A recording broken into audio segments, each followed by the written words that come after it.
संभल से ही अगली बड़ी खबर मिल रही है, जहां एसआई ने शाही जामा मस्जिद का नाम बदल दिया है। जामा मस्जिद की जगह जुमा मस्जिद लिखा गया है। ये बड़ी जानकारी आपको दे रहे हैं। देखिए, मामला पहले से कोर्ट में चल रहा है। हरिहर मंदिर को लेकर दावा है, विवादित ढांचा कोर्ट में कहा गया है और अब एसआई ने नाम बदला है और इसका नाम जुमा मस्जिद कर दिया गया है। ये जो नई जानकारी मिल रही है, क्योंकि नया बोर्ड यहां बनवाकर लगाया गया है। हरे रंग की जगह नीले रंग का ये बोर्ड लगाया गया। पहले का जो बोर्ड था वो भी हम आपको तस्वीरों में दिखा रहे हैं और अब जुमा मस्जिद के नाम से जानी जाएगी ये मस्जिद।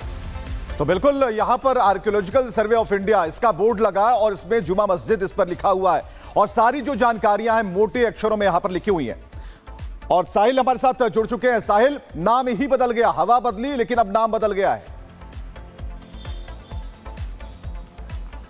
जी बिल्कुल, एएसआई की टीम ने अब जामा मस्जिद से नाम बदल के जुमा मस्जिद कर दिया है। बोर्ड लगा दिया गया है क्योंकि शुरुआती तौर से प्रशासन जामा मस्जिद नहीं विवादित धर्मस्थल के नाम से जानकारी दे रहे थे, लेकिन जैसे ही अब एएसआई ने टीम नाम बदला है तो उससे कहने का ये तस्वीरें साफ हो रही कि कहने कहीं अब प्रशासन के साथ साथ जो सर्वे की टीम है वो भी कहीं ना कहीं पूरी तरह एक्टिव हो चुकी है और यही वजह है कि नाम बदला गया है, जुमा मस्जिद कर दिया गया है, बोर्ड लगाया गया है। तमाम जो जानकारी है उस नीले रंग के बोर्ड पर लिखी गई है। जी बिल्कुल साहिल, बहुत शुक्रिया आपका जुड़ने के लिए और जानकारियां देने के लिए। तो अब ये जुमा मस्जिद के नाम से कहलाई जाएगी, नाम बदला गया एसआई की तरफ से। इस पर क्या रिएक्शंस आते हैं इस पर हमारी नजर रहेगी, लेकिन आगे बढ़ रहे हैं और वक्फ की संपत्ति जिस तरह से हथियाई गई, उत्तर प्रदेश में कैसे उस पर कार्रवाई हो रही है, अब बात इसकी।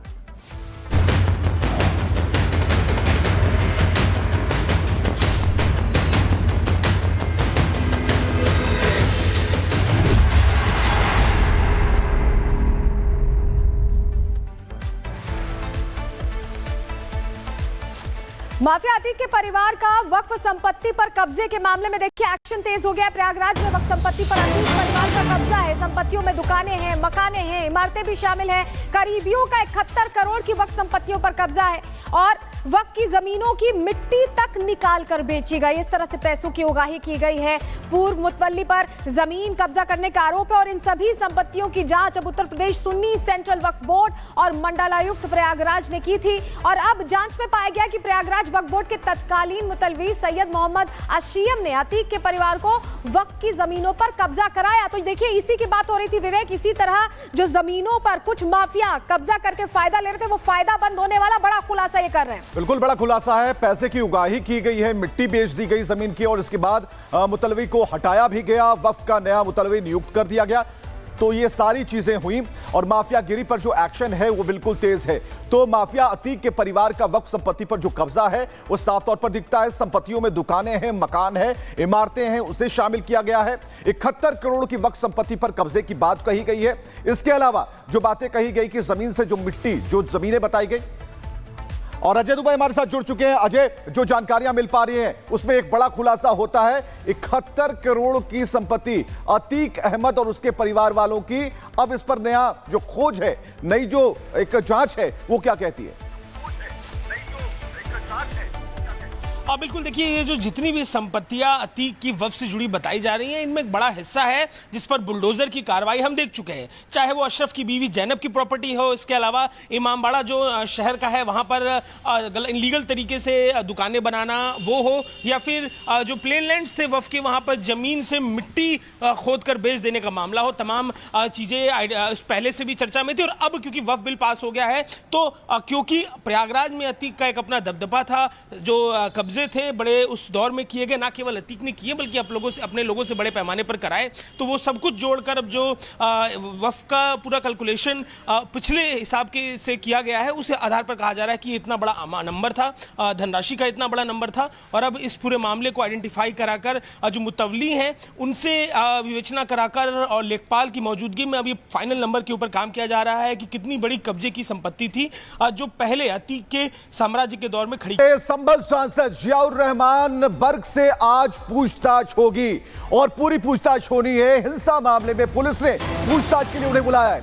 आरोपी जफर अली ने बर्क का नाम लिया था, जैसा कि सूत्र बता रहे हैं। हिंसा वाले दिन आरोपी जफर अली लगातार बर्क के संपर्क में था। तो इस वक्त की बड़ी खबर हम आपको बता रहे हैं और खबर यह है कि बर्क से आज पूछताछ होगी, लंबी पूछताछ चल सकती है और जो नाम उनका सामने आया है उसके तथ्य और सबूतों के आधार पर बातचीत होगी। खुलासे हो रहे थे, उन्होंने जानकारी दी कि हिंसा से पहली रात जो थी बर्क से फोन पे बातचीत हुई थी 12:35 पे, फिर व्हाट्सएप कॉल के जरिए बर्क ने जफर अली को कॉल किया था, काफी सारी चीजें थी उसमें, वो खुलासे हो रहे हैं। तो इससे कहीं ना कहीं संदेह जो है बर्क के ऊपर बनता हुआ नजर आ रहा है। लेकिन सवाल यही कि आज बर्क जो है पुलिस की इन्वेस्टिगेशन ज्वाइन करेंगे या फिर नहीं, क्योंकि पुलिस के पास भी सवालों की एक लंबी लिस्ट है कि आखिरकार आप शुरुआत से मना करते आ रहे हैं कि उनको हिंसा की कोई जानकारी नहीं थी, ना ही सर्वे की जानकारी थी। लेकिन जब जफर अली से पुलिस ने पूछताछ करी तो सूत्रों में यह खुलासा हुआ कि उनको जानकारी थी कि सर्वे की टीम जो है 24 नवंबर के दिन जामा मस्जिद में पहुंचने वाली है, हिंसा वहां पे होने की आशंका है, आप भीड़ एकत्रित करिए, लोगों से बातचीत हुई। और ये भी जानकारी मिली थी कि जो भीड़ में कुछ लोगों की बर्क से बातचीत भी हुई थी व्हाट्सएप कॉल के जरिए। ये पूरे जो डॉक्यूमेंट्स है पुलिस ने एविडेंस के तौर पे कोर्ट में सबमिट कराए हैं। तो कहा जाए कई सारे सवाल है, लेकिन सवालों का सामना करेंगे या फिर सवालों के सामना नहीं करेंगे वो अब बर्क पे निर्भर करता है। लेकिन समय लगभग हो चुका है और इसी कोतवाली संभल में 10:30-11 बजे के आसपास उनके आने का समय है। सवालों से सामना हो सकता है। जियाउर रहमान बर्क, आपका बहुत शुक्रिया जुड़ने के लिए और जानकारियां देने के लिए। और संभल से ही अगली बड़ी खबर मिल रही है, जहां एसआई ने शाही जामा मस्जिद का नाम बदल दिया है। जामा मस्जिद की जगह जुमा मस्जिद लिखा गया है। ये बड़ी जानकारी आपको दे रहे हैं। देखिए, मामला पहले से कोर्ट में चल रहा है। हरिहर मंदिर को लेकर दावा है, विवादित ढांचा कोर्ट में कहा गया है और अब एसआई ने नाम बदला है और इसका नाम जुमा मस्जिद कर दिया गया है। ये जो नई जानकारी मिल रही है, क्योंकि नया बोर्ड यहां बनवाकर लगाया गया है, हरे रंग की जगह नीले रंग का ये बोर्ड लगाया गया। पहले का जो बोर्ड था वो भी हम आपको तस्वीरों में दिखा रहे हैं और अब जुमा मस्जिद के नाम से जानी जाएगी ये मस्जिद। तो बिल्कुल यहां पर आर्कियोलॉजिकल सर्वे ऑफ इंडिया इसका बोर्ड लगा और इसमें जुमा मस्जिद इस पर लिखा हुआ है और सारी जो जानकारियां हैं मोटे अक्षरों में यहां पर लिखी हुई हैं। और साहिल हमारे साथ जुड़ चुके हैं। साहिल, नाम ही बदल गया, हवा बदली लेकिन अब नाम बदल गया है।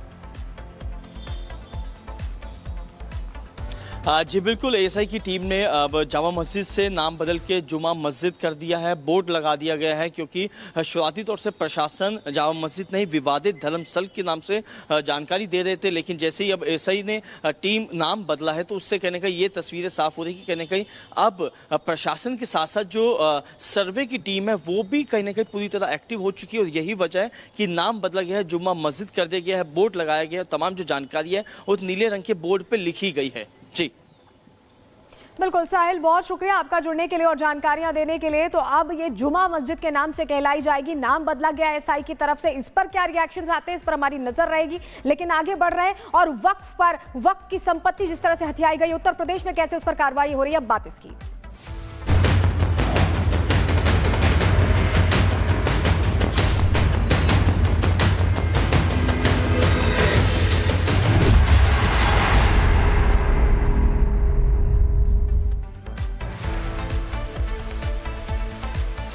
माफिया अतीक के परिवार का वक्फ संपत्ति पर कब्जे के मामले में देखिए एक्शन तेज हो गया। प्रयागराज में वक्फ संपत्ति पर अतीक परिवार का कब्जा है। संपत्तियों में दुकानें हैं, मकाने हैं, इमारतें भी शामिल हैं। करीबियों का 71 करोड़ की वक्फ संपत्तियों पर कब्जा है और वक्फ की जमीनों की मिट्टी तक निकाल कर बेची गई। इस तरह से पैसों की उगाही की गई है। पूर्व मुतवल्ली पर जमीन कब्जा करने का आरोप है और इन सभी संपत्तियों की जांच अब उत्तर प्रदेश सुन्नी सेंट्रल वक्फ बोर्ड और